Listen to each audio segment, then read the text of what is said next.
이제 기도함으로 9월 23일 월요일 새벽 기도회 시작합니다. 우리의 힘과 도움이 되시는 하나님 아버지, 오늘도 우리와 함께 하시고 지켜주심을 감사합니다. 앞으로도 계속해서 우리 삶 가운데 동행하시고 또 보호해 주실 줄로 믿고 이제 주님만 생각하고 바라보고 의지하며 살아가는 우리들 되게 하여 주시옵소서.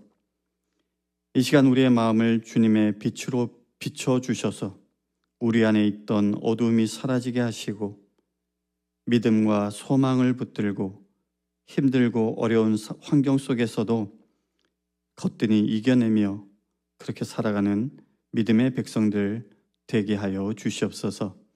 그래서 훗날 우리의 믿음이 헛되지 않았고 우리의 소망이 허사가 아니었다라고 우리 주님께서 우리 모두에게 한없는 복을 허락해 주셨다라고 고백할 수 있는 우리가 될 수 있도록 주님 인도하여 주시옵소서. 감사하며 좋으신 예수님 이름으로 기도하옵나이다. 아멘. 다 같이 찬송가 292장 부르겠습니다.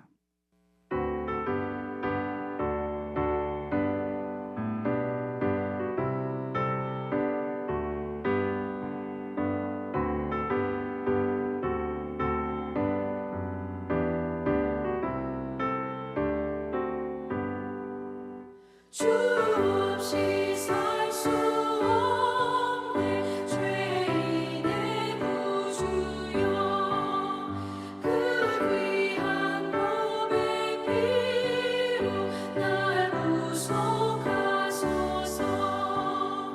구주의 사랑으로 흘리신 보혈이 내 소망 나의 위로 내 영광 됩니다. 주 없이 살 수 없네 나 혼자 못 서리 힘없고 부족하며 지혜도 없도다 내 주는 나의 생명 또 나의 힘이라 주님을 의지하여 지혜를 얻으리 주 없이 살 수 없네 내 주는 아신다 내 영의 깊은 간구 마음의 소원을 주밖에 나의 마음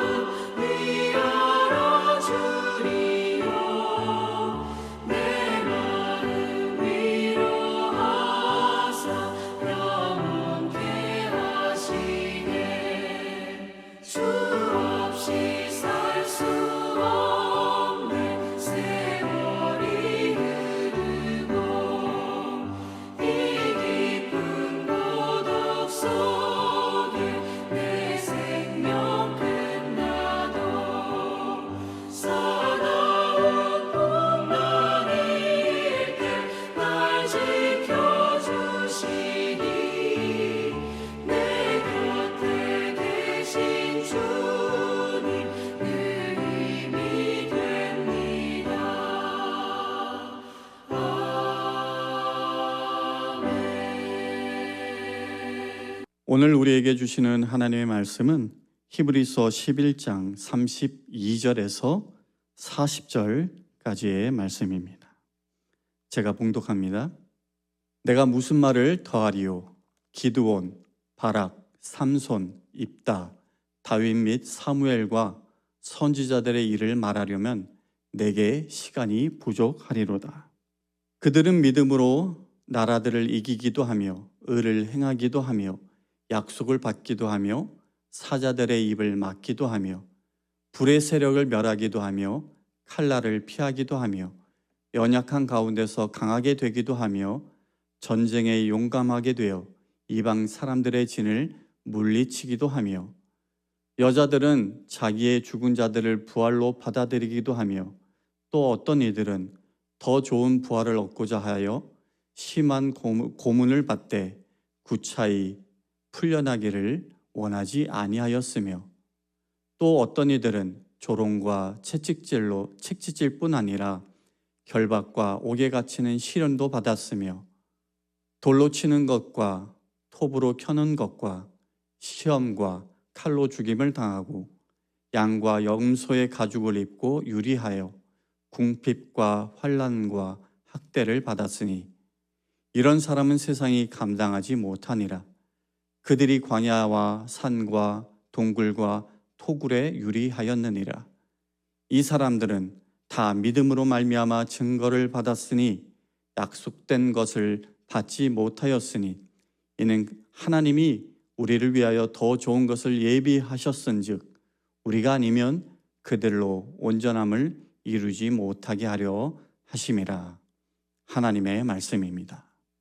오늘 함께 살펴볼 말씀은 이른바 믿음장이라고 불리는 히브리서 11장입니다.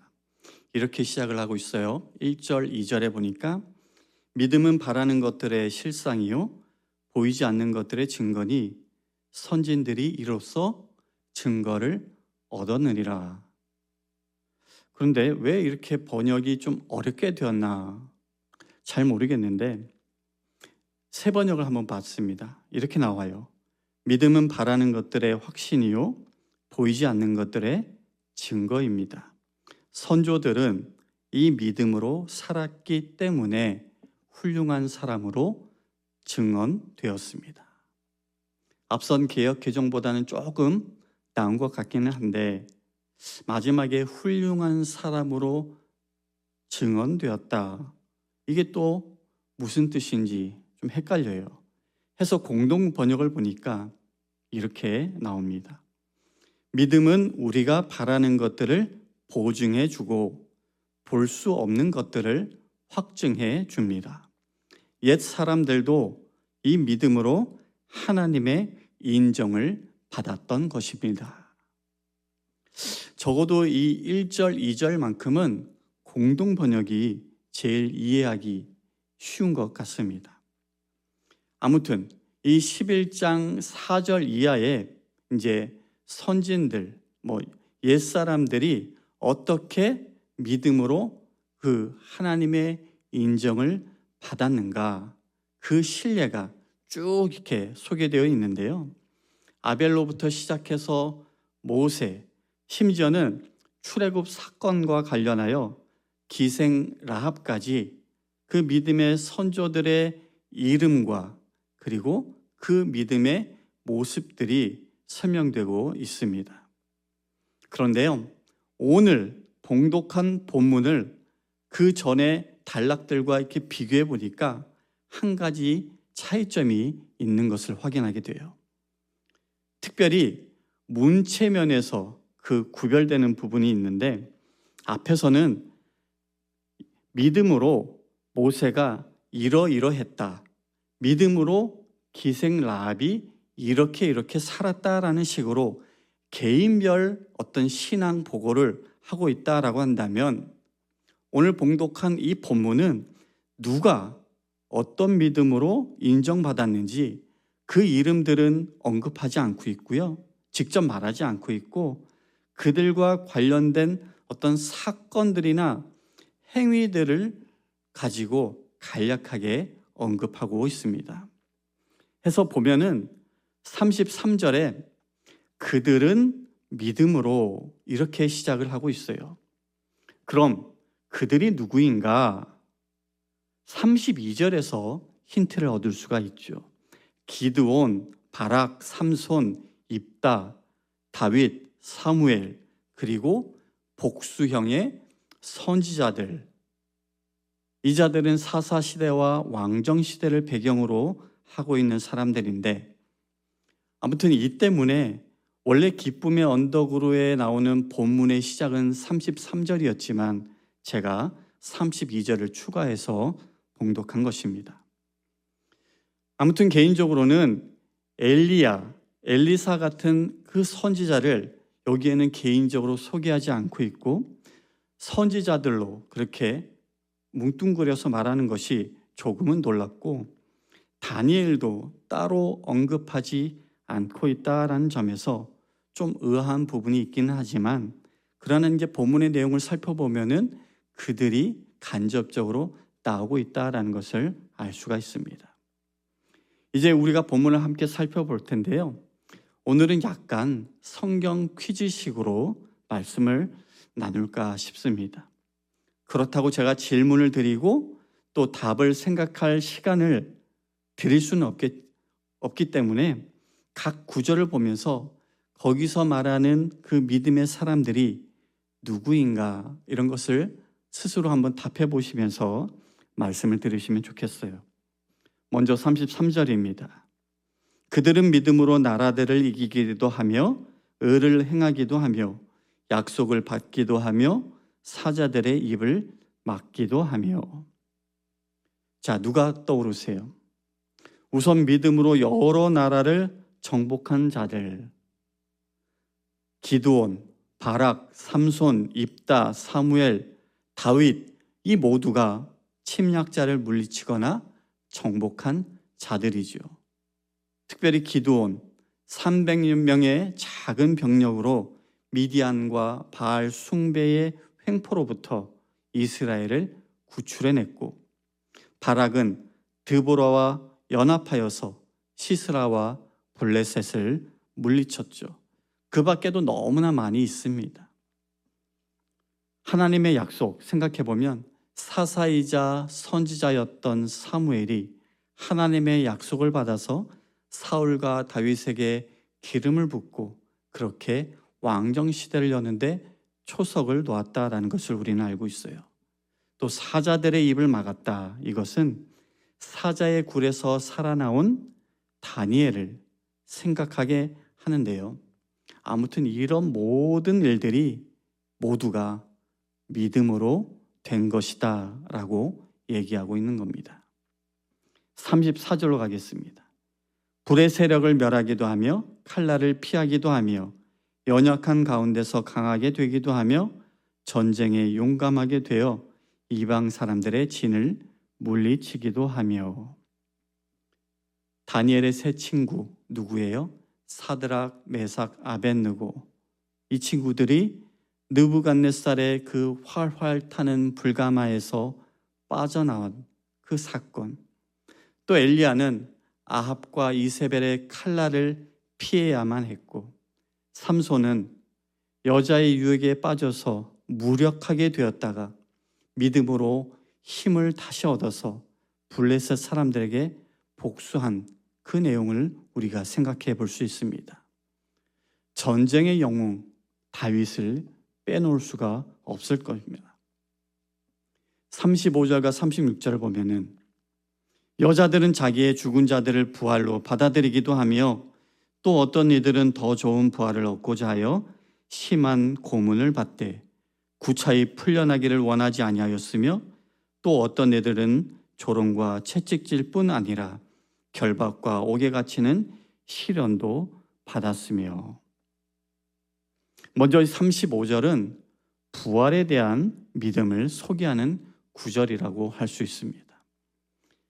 구약 성경에 죽은 가족이 다시 사는 기쁨을 맛본 사람들이 있죠. 엘리야가 사렙다 과부의 죽은 아들을 살려준 이야기. 또 엘리사 선지자가 수넴 여인의 죽은 아들을 살려준 것이 그것입니다. 그런데 아시는 분은 아시겠지만 사실 원래 유대교회는 이 부활 신앙이라는 것이 없었어요. 그러다가 후기 유대교 시대에 접어들면서 부활에 대한 믿음이 나타났는데 결정적인 사건 하나가 기원전 2세기에 안티오쿠스 에피파네스라고 하는 황제가 있었는데요. 이 왕은 유대인들을 상상할 수 없을 정도로 박해하고 학살을 해서 미치광이 왕이라는 별명까지 붙은 그런 사람이었습니다. 그 그 왕 때문에 너무나도 많은 사람들이 죽어가는 것을 보면서 이 유대인들이 너무나도 억울했는지 그때 비로소 부활을 믿기 시작했다라는 말이 있을 정도입니다. 우리 성경 안에는 없지만 외경 마카비서에 보면 그 당시에 고문을 받고 죽을 때에 부활에 대한 그 믿음으로 비겁한 방법으로 구차하게 풀려나거나 살아남으려고 하지 않고 죽음을 택한 사람들의 이야기가 나옵니다. 뿐만 아니라 그들이 이제 죽을 때에 자신들을 살해하는 그 안티오쿠스 왕 또는 그의 부하들이 훗날에 자기들과 함께 살아나서 자신들은 보상을 받고 그들은 영원히 꺼지지 않는 불 속에 던져져서 죽지도 못하고 그렇게 영원토록 고통을 당하는 심판을 받을 것을 굳게 믿었다라고 그렇게 하고 있어요. 37절을 보겠습니다. 돌로 치는 것과 톱으로 켜는 것과 시험과 칼로 죽임을 당하고 양과 염소의 가죽을 입고 유리하여 궁핍과 환난과 학대를 받았으니. 역대하 24장에 보면요, 제사장 여호야다의 아들 스가랴 군중들이 왕의 명령에 따라서 그를 돌로 때려 죽였다라는 내용이 나옵니다. 전설에 의하면 예레미야 선지자도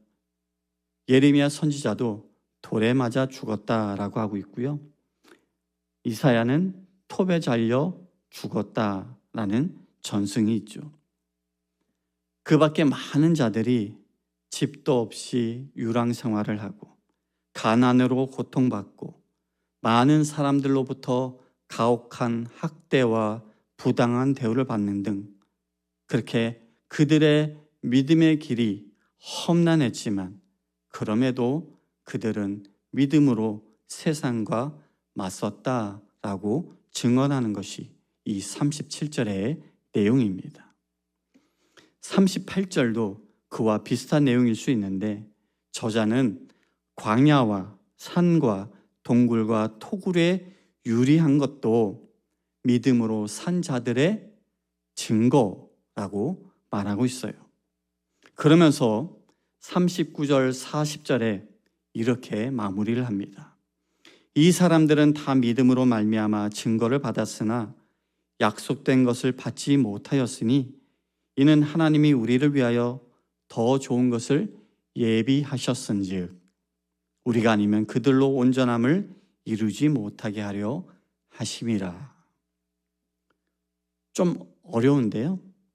믿음의 사람들이 비록 약속을 보지 못했다라는 이것은 예수 그리스도의 그 메시아의 약속이 성취되는 것을 보지 못한 그 사실을 나타낸다 하겠습니다. 그러나 그들은 믿음으로 살았고 그 증거를 역사의 흔적에 남겨서 하나님께 인정을 받았다라고 말하고 있는 겁니다. 그러면서 이제 신약 시대의 성도들을 위해서 하나님이 더 좋은 것을 준비하셨는데 그것은 그리스도로 말미암은 구속과 그로 인하여 하나님께 나아갈 수 있는 축복이 주어졌다라는 그 사실을 말하는 것입니다.